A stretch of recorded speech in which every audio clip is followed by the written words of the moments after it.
वालेकुम नाज़रीन, अवां ॾिसी रहिया आहियो कोहिस्तान न्यूज़ सर्विस।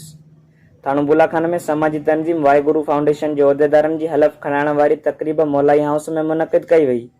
उन मौक़े ते प्रोग्राम जी शुरूआत क़ुरान पाक जी तिलावत ऐं गुरु ग्रंथ साहिब जी सिलूक सां कई वई।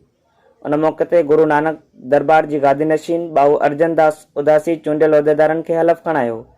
तक़रीब में मुस्लिम लीग नून जे MNA खियलदास कोहिस्तानी ख़ासि महिमान जी हैसियत सां शिरकत कई। तक़रीब खे ख़िताब कंदे MNA खियलदास कोहिस्तानी चयो त M9 मोटरवे ठहण खां पोइ हिन इलाइक़े जी ज़मीननि जी अहमियत वधी वई आहे, जंहिं सबबि हितां जी ज़मीन ते हर माण्हूअ जी नज़र आहे। उन लाइ असांखे पंहिंजी धरती ऐं ज़मीननि खे बचाइण लाइ मालिकी करणी पवंदी।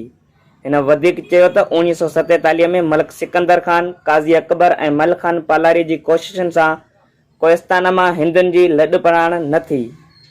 खियलदास कोहिस्तानी वधीक चयो त मसइला हर जाइ ते आहिनि, पर कोहिस्तान में अमन ऐं भाईचारो आहे। हिते असां बग़ैर मतभेद जे रहूं था।